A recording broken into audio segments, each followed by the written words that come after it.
Hoy tenemos ya la cuarta entrega sobre este apasionante tema y que cada vez toma más vigencia, cuál es el de todas las materias que se tratan en el Pacto Global de las Naciones Unidas, de donde surgen los 10 principios de que tanto hemos venido hablando y los 17 objetivos para el desarrollo sostenible. Tuvimos la oportunidad de dar un pasón, por decirlo en alguna forma, por todo el tema de los derechos humanos, que son absolutamente interminables, descritos en nuestra Constitución con muchísima generosidad. Hablamos sobre el tema del trabajo, absolutamente fundamental, sobre el medio ambiente, y hoy vamos a hablar un poco sobre el tema de la corrupción. Esa palabrita de corruptos de entrada causa terror, porque es que la corrupción es lo que tiene que ver con el abuso de poder para beneficio propio. Imagínense, solamente esa pequeñísima definición lo que alcanza a abarcar y a significar, para desgracia de los corruptos y para desgracia de la comunidad en general y de sus familias, lógicamente. Qué cosa tan horrible. El solo hecho de pensar en varias personas capaces de este tipo de comportamientos y de que las autoridades de vigilancia y control no puedan contra ellos, hace que se le caiga a uno la cara de vergüenza. ¿Qué sentirán los pomposos funcionarios del Estado encargados de esas funciones de vigilancia y control?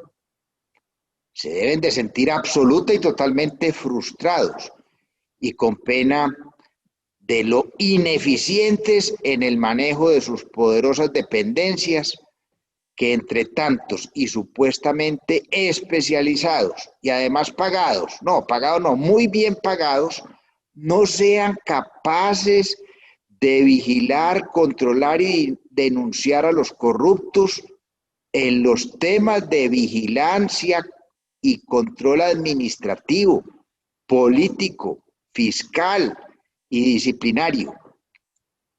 Si el problema de la corrupción es tan supremamente grave, como todos los días lo repetimos incansablemente, como todos los días nos lo pintan, debe haber un cartel de corruptos que necesariamente tiene que exhibirse frecuentemente en los medios, como una sanción ejemplarizante de que están plenamente identificados y que sobre ellos, lógicamente, pesan condenas y deben ser capturados si es del caso.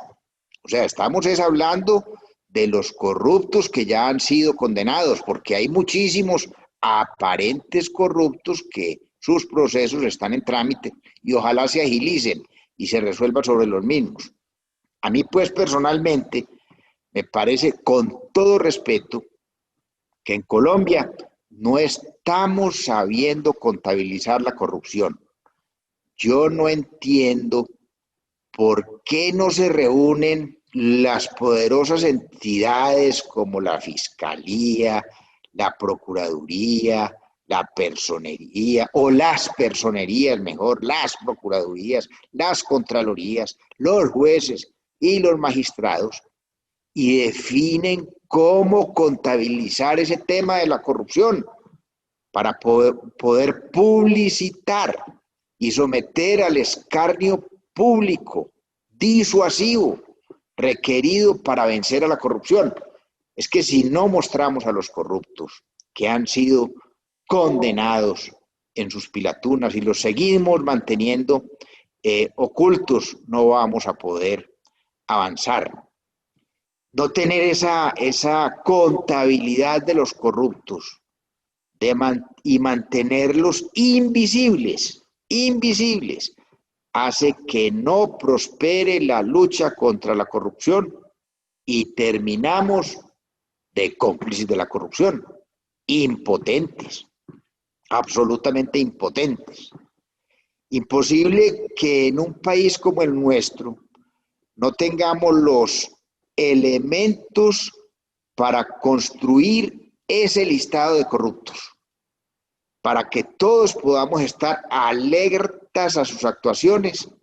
Y me refiero a los condenados, repito, me refiero a los corruptos condenados por jueces, por magistrados, por procesos, en sus procesos penales correspondientes, sancionados fiscalmente por las contralorías o disciplinariamente por personerías y procuradurías.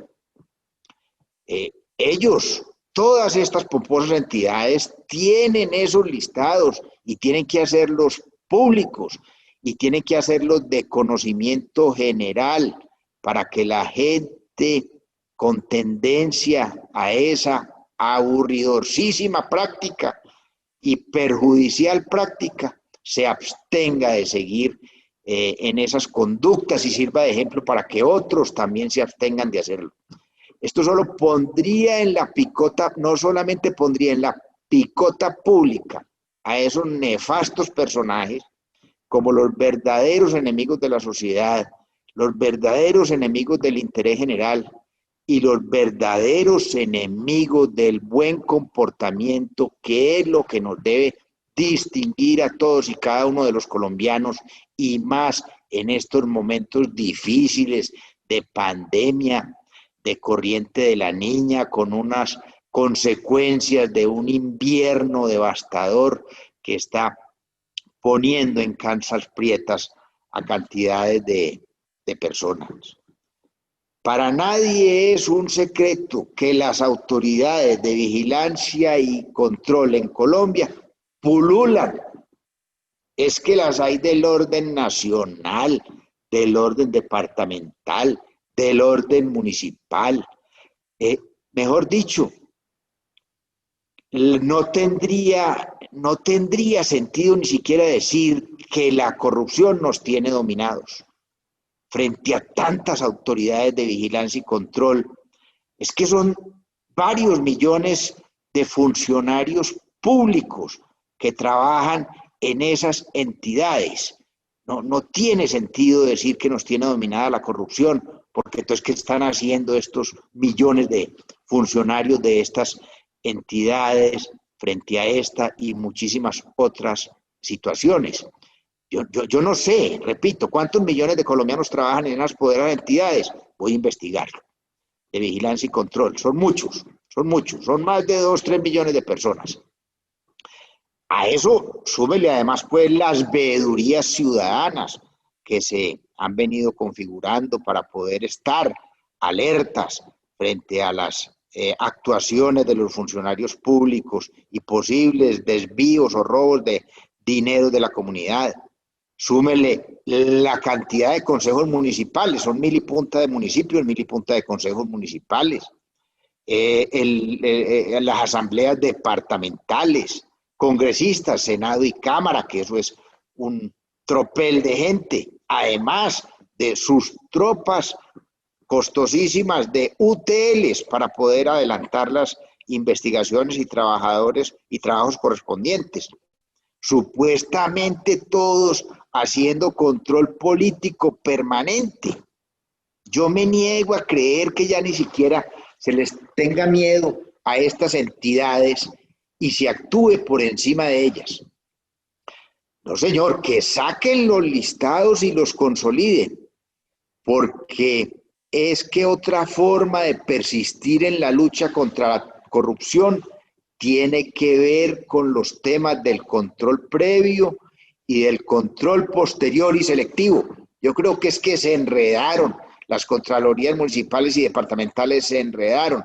Antes hacían un control previo, estaban en todo el movimiento de la contratación, de la invitación, de los pliegos, etcétera, por lo menos en una forma disuasiva, mostrando que estaban ahí pendientes. Eso lo pasaron después a un control posterior y selectivo, y ahí sí, se perdió el hilo de todo absolutamente, y resultó peor el remedio que la enfermedad, y por eso es que no se ven resultados tangibles, o están disparando esas entidades para donde no es, o están perdidas. en los formalismos procesales o están perdidas en la recopilación y utilización de las pruebas. O lo más seguro, estamos viviendo de muchos escándalos falsos, que ese también es una estrategia para distraer y mantener ocupados a los investigadores. Yo no sé, algo está sucediendo, pero qué vergüenza tienen que tener en estos momentos los responsables de estas entidades de vigilancia y control que no resultan con absolutamente nada, y si algo resulta, resulta tardío, ya cuando no se usa, e invisibilizando a los fascinerosos que con la corrupción acaban con el erario público que debe llegar a otras entidades, a otras personas que están hoy más que nunca absolutamente necesitadas. Esta feria pues no puede continuar. Tenemos unos periodistas en Colombia supremamente investigadores, que se ponga pues en la tarea de divulgar esos listados de corruptos, listados que lógicamente tienen que ser expedidos por los obligados a ellos que no lo hacen, que son esas poderosas, repito, qué pena tanta insistencia, esas poderosas instituciones de vigilancia y control, esas que son las que tienen que sacar las cuentas, tienes que sacar los listados, tienen que hacer los balances, tienen que señalar exactamente las situaciones y rendir cuentas sobre lo que hacen, sobre lo que investigan, que lo muestren públicamente y se exponga en medios, porque es que si no hacemos nada, sino solo quejarnos, entonces no vamos a poder avanzar. El Congreso no le está pidiendo cuentas a esas entidades de vigilancia y control. Yo no pues veo que estén citando al contralor, al fiscal, al procurador o en los consejos a los personeros. Nada. Si nadie sale con alguna idea que visibilice los corruptos castigados, estamos jodidos, y perdónenme la expresión, condenados a seguir en sus manos. El balance de los controles también lo tiene que hacer, también se tiene que hacer al nivel municipal y departamental, y son las autoridades de vigilancia y control las que tienen que volarles el helicóptero bajito a los funcionarios corruptos para evitar esos accionarios, pero con olfato, para no entorpecer la administración en el desarrollo de sus programas. Administraciones que deben ser informadas, que deben informar transparentemente también todo lo que hacen, todo lo que ejecutan. Ya va siendo hora de que esas entidades de vigilancia y control empiecen a entregar resultados, por ejemplo, de las investigaciones iniciadas al alcalde Quintero. Los movimientos de revocatoria estarán más fuertes contando con los pronunciamientos de esas entidades, si es que existen. Si todos los encargados de investigar y castigar siguen tan demorados en entregar los resultados, vamos a seguir en un país con una justicia pesadísima, costosísima y muy poco eficiente. Mejor dicho, si se le hace a esas entidades un ejercicio de balance costo-beneficio, no va a cerrar, desafortunadamente. Personalmente a mí me ha gustado la estrategia del presidente. Diariamente rendición de cuentas suyas y de sus funcionarios, un programa de televisión diario, para mí es muy importante. Si quiero estar enterado de lo que hacen en el gobierno durante la pandemia, en la reactivación, en el invierno, es un esfuerzo de admirar. Yo pienso que debe continuar ese tipo de rendiciones públicas diarias. Tenemos que aprender y acostumbrarnos a que nos rindan cuentas claras para evitar que nos echen carreta. Criticar al presidente por el programa de interés general, de interés público, es estar buscando intereses particulares electorales. Para mí, que se mantenga esa rendición permanente de cuentas, eso es transparencia, eso es mostrar que se está pendiente de todos los asuntos del país, de que como humanos en el gobierno están dando la pelea por el país. A mí eso me hace sentir muy, muy tranquilo. Ver permanentemente al capitán del barco, siempre visible, siempre atendiendo de frente todos los problemas, buscando el interés general, rindiendo cuentas a diarios, volándole bajito el helicóptero a todos sus funcionarios. El resto es pura carreta, es pura carreta. Los hechos son los que son. Esto inclusive es un ejemplo para alcaldes y gobernadores que también están en la jugada. No vamos a ser desagradecidos, ni vamos a desmejorarlos, ni a ser injustos. Insisto, en Colombia lo que tratamos de manejarnos lo mejor posible. Somos más que los que insisten en manejarse mal.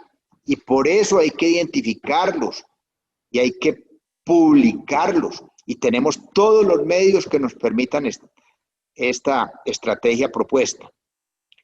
Con la rendición permanente de cuentas y con la publicación del listado de los corruptos, vamos a poder recuperar confianza entre nosotros y el Estado. Este país va a salir adelante. Tenemos lo más importante, colombianos con ganas de trabajar, de estudiar, de emprender, de sacar adelante a sus familias y de no dejarse joder más de los corruptos. Esto todo, entre todos lo podemos hacer porque nuestro Señor Jesucristo nos ayuda.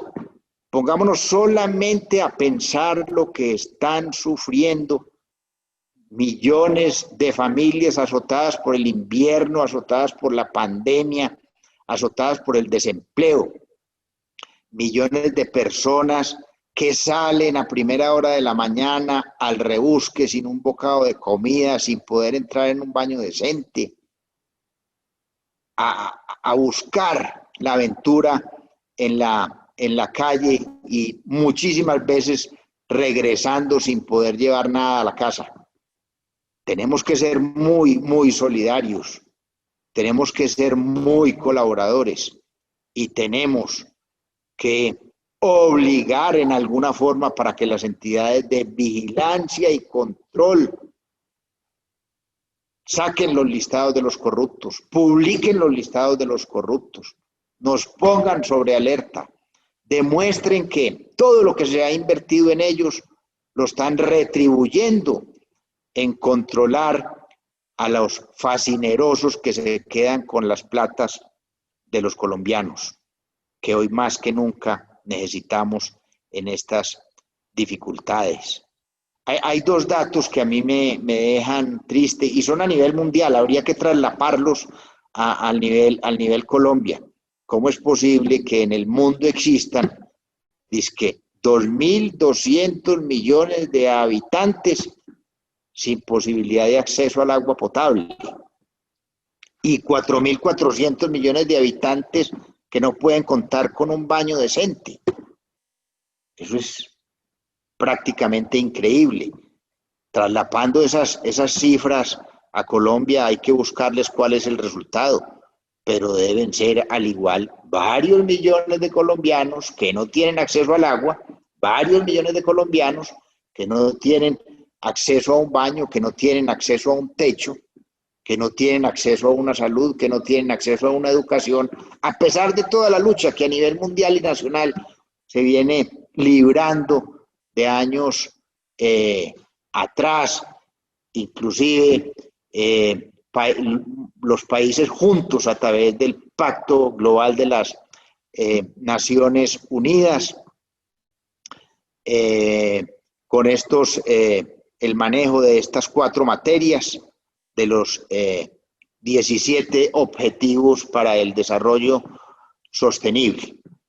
Por el momento vamos a dejar acá y en la entrega de la próxima semana estaremos hablando sobre 2 objetivos, aunque casi todos están absolutamente correlacionados, 2 objetivos de una sensibilidad muy grande, cuáles son el hambre y la pobreza, y de todo lo que de ellas se desprende.